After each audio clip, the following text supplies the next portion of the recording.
नमस्कार। भूगोल का अगला चैप्टर है भूमि संसाधन। भूमि या ज़मीन, जिसे लैंड भी कहते हैं, उसके बहुत सारे अलग अलग उपयोग होते हैं।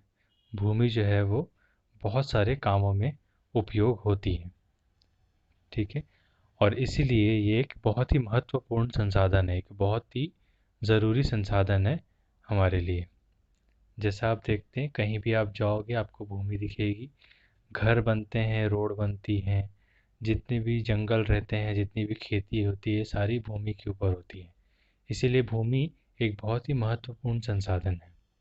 भूमि अलग अलग प्रकार की होती है, जैसे कि वन भूमि, उपवन भूमि, कृषि भूमि, अकृषि भूमि और आदि।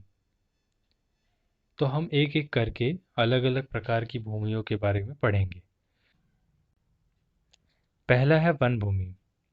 वन भूमि, जैसे नाम से पता चल रहा है, एक ऐसी भूमि जहाँ पर वन हो या जंगल हो। एक ऐसा एरिया, ज़मीन का एक ऐसा एरिया जहाँ पर जंगल हो, उसे वन भूमि कहते हैं। दूसरा है उपवन भूमि। उपवन भूमि एक ऐसी भूमि जहाँ पर बाग बगीचे हों अथवा अनेक प्रकार के ऐसे पेड़ों वाली भूमि जिनके फल आदि प्राप्त होता हो। मतलब एक ऐसी ज़मीन जहाँ पर कोई गार्डन हो, कोई बाग बगीचा हो, या फिर कोई ऐसे पेड़ लगे हों जिससे हमको फल या फूल मिलते हों, उसे उपवन भूमि कहते हैं।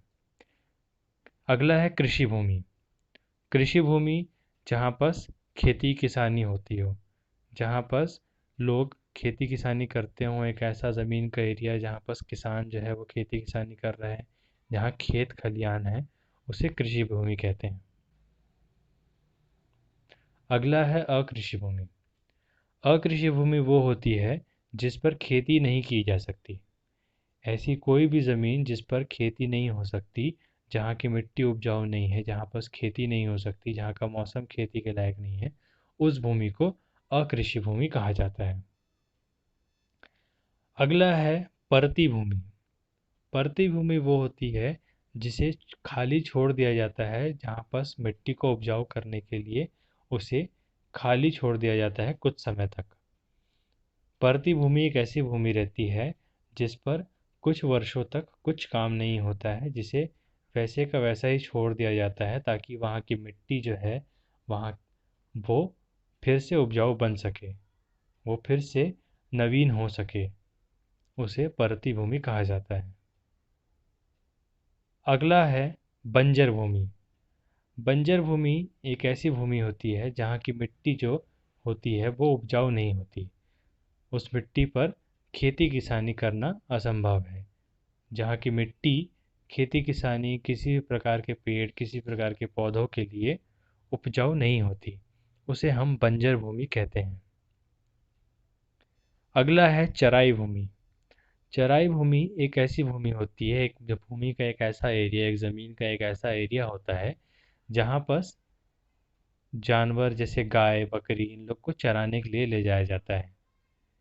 इस प्रकार की भूमि पर बड़ी बड़ी घास होती है और वो घास को गाय या कोई भी पशु चरते हैं, इसलिए इसको चराई भूमि कहा जाता है।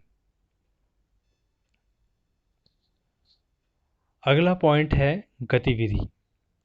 सरकार द्वारा भूमि अधिग्रहण। सरकार द्वारा बहुत सारी, देश में मौजूद बहुत सारी ऐसी भूमियां हैं जिस पर हक, जिस पर मालिकाना हक जो है वो सरकार का होता है।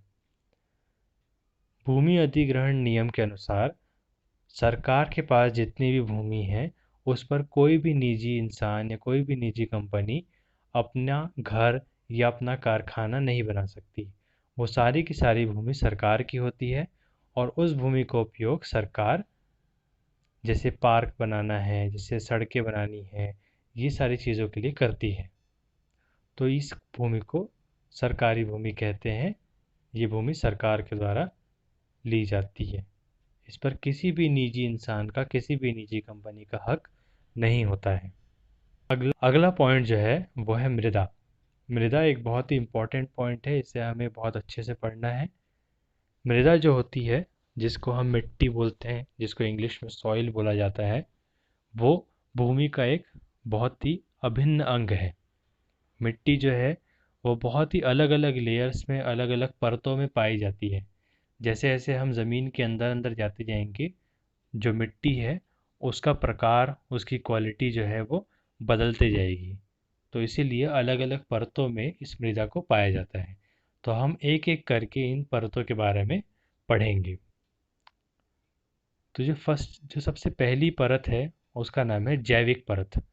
जैविक परत जैसे नाम से समझ में आ रहा है, जिसमें जीव जंतु पेड़ पौधे रहते हैं, इनको हम जैविक परत बोलते हैं। जैविक परत में जो सबसे ऊपर की जो परत रहती है, उसमें जो जानवर या जो पेड़ जो मर चुके हैं, जो उपघटित अंश जो होते हैं उनके, वो पाए जाते हैं। कई बार कोई पेड़ से पत्ता टूटता है, वो ज़मीन में मिल जाता है, तो वो इस जैविक परत का एक भाग बन जाता है। कोई जानवर मर जाता है, वो मिट्टी मिल जाता है, तो वो भी इस जैविक परत का भाग बन जाता है। अगली परत का नाम है खनिज परत। खनिज परत जैसे नाम से हमें पता चल रहा है, जिसमें अलग अलग प्रकार के खनिज यानी कि मिनरल्स पाए जाते हैं। खनिज परत जैविक परत के नीचे होती है, और ये परत जो है ये काफ़ी मोटी होती है, इसमें बहुत ज़्यादा मात्रा में खनिज पाए जाते हैं। खनिज परत के नीचे की परत का नाम है आधारी परत। आधारी परत आधार देती है ऊपर की सारी परतों को, और आधारी परत में हमें ज़्यादातर बड़े बड़े पत्थर, बड़े बड़े चट्टानें मिलती हैं। ये परत बहुत ही गर्म होती है, और इसे हम आधारी परत कहते हैं, क्योंकि ये ऊपर की परतों को आधार देती है। अगला टॉपिक है भारत में मृदा का वितरण। पूरे भारत में अलग अलग जगहों पर अलग अलग प्रकार की मिट्टी पाई जाती है, जिसमें से वन मृदा, जलौढ़ मृदा, लाल और पीली मृदा, काली मृदा, लैटेराइट मृदा और शुष्क मृदा शामिल है। तो एक एक करके हम ये जानते हैं कि किस प्रकार की मृदा कहाँ पाई जाती है। तो सबसे पहले जो वन मृदा होती है, वन मिट्टी, वो भारत के उत्तरी इलाकों में पाई जाती है। जो पहाड़ वाला इलाके हैं, हिमाचल, हिमाद्री, शिवालिक, इन जगहों पर वन मृदा पाई जाती है। उससे थोड़ा नीचे अगर हम आएंगे, जो गंगा प्लेन्स है, जो बहुत ही उपजाऊ मिट्टी होती है, जिसे हम जलौढ़ मृदा कहते हैं, वो पाई जाती है। राजस्थान का जो इलाका है, वहाँ के बहुत सारी जगहों पर शुष्क मृदा पाई जाती है। जो बीच का भाग है भारत का, जैसे कि आप इस तस्वीर में देख पा रहे हैं, वहाँ पर काली मृदा पाई जाती है। और छत्तीसगढ़ का जो इलाका है, छत्तीसगढ़ का जो एरिया है, वहाँ पर लाल और पीली मृदा पाई जाती है। इसके साथ साथ हम धीरे धीरे नीचे आएंगे, तो वहाँ पर हमको और लाल मृदा और पीली मृदा और उसके साथ साथ लेटराइट मृदा भी मिलती है। तो इस तरह से पूरे भारत में अलग अलग जगहों पर अलग अलग प्रकार की मिट्टी जो है वो पाई जाती है। अगला टॉपिक है भूमि निम्नीकरण और संरक्षण उपाय। सबसे पहले तो ये जान लेते हैं कि भूमि निम्नीकरण क्या है। भूमि निम्नीकरण को इंग्लिश में लैंड डिग्रेडेशन भी बोलते हैं। निम्नीकरण का अर्थ है मिट्टी की गुणवत्ता में कमी आना। मिट्टी या भूमि जो हम इस्तेमाल करते हैं, जो एक बहुत ही महत्वपूर्ण संसाधन है, धीरे धीरे उपयोग करते करते उसकी गुणवत्ता में कमी आ जाती है। हम बहुत सारी ऐसी गतिविधियां करते हैं उसके ऊपर, जिससे उसमें कचरा आ जाता है, पेड़ काटे जाते हैं, जिसके कारण भूमि की जो गुणवत्ता है उसमें कमी आ जाती है, उसकी क्वालिटी जो है वो कम हो जाती है, और इसी को भूमि निम्नीकरण कहते हैं। मनुष्य की बहुत सारी गतिविधियाँ, चाहे वो घर बनाना हो, चाहे वो जंगल की कटाई हो, चाहे वो नए खेतों का निर्माण हो, किसी भी गतिविधि में भूमि जो है वो इस्तेमाल होती है, और एक हर इस्तेमाल के साथ वो अपनी गुणवत्ता में कमी लाती है। तो इसी को रोकने के लिए हमें बहुत सारे उपाय करने चाहिए, जिससे भूमि के निम्नीकरण को रोका जा सके। भूमि निम्नीकरण को रोकने के बहुत सारे उपाय हैं, जिसमें से एक है पेड़ों की कटाई को रोकना। जैसे जैसे हम पेड़ों की कटाई को रोकेंगे, भूमि निम्नीकरण भी रुक जाएगा। क्यों? क्योंकि पेड़ जो होते हैं उनकी जड़ें मिट्टी को थामे रखती है, उन्हें बांध कर रखती है, और जिसके कारण मिट्टी की गुणवत्ता में कमी नहीं आती। भूमि निम्नीकरण को रोकने के और भी कई तरीके हैं, जैसे कि सिंचाई के उचित प्रबंध होना, जो भूमि कृषि के लायक नहीं है वहाँ पर चरागाह या जंगल लगाना, और भी कई तरीके हैं जिससे कारण भूमि निम्नीकरण रोका जा सकता है। अगला टॉपिक है भूमि प्रबंधन। भूमि एक बहुत ही महत्वपूर्ण संसाधन है जो हमें अपने पूर्वजों से मिली है, और वही भूमि हमें आने वाली पीढ़ियों के लिए भी छोड़ना है। इसीलिए हमें भूमि को इस तरह से प्रबंध करना चाहिए ताकि हम कोई भी गैर उपयोग उसका ना करें। भूमि प्रबंधन के अलग अलग पॉइंट्स हैं जिसे हम एक एक करके पढ़ते हैं। पहला है नगर एवं गांव का नियोजित विकास। जो भी हम नए शहर बनाएंगे, जो भी हम नए गांव बनाएंगे, किसी भी प्रकार का नया बसेरा खड़ा करेंगे, वहाँ पर जो भूमि इस्तेमाल होगी वो वहाँ से प्रभावित होगी। इसीलिए किसी प्रकार के नए विकास को हमें नियोजित करना चाहिए, उसे ठीक से देख समझकर बनाना चाहिए।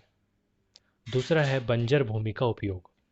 बंजर भूमि जहाँ पर कृषि नहीं की जा सकती, उसे हमें ठीक से उपयोग करना चाहिए।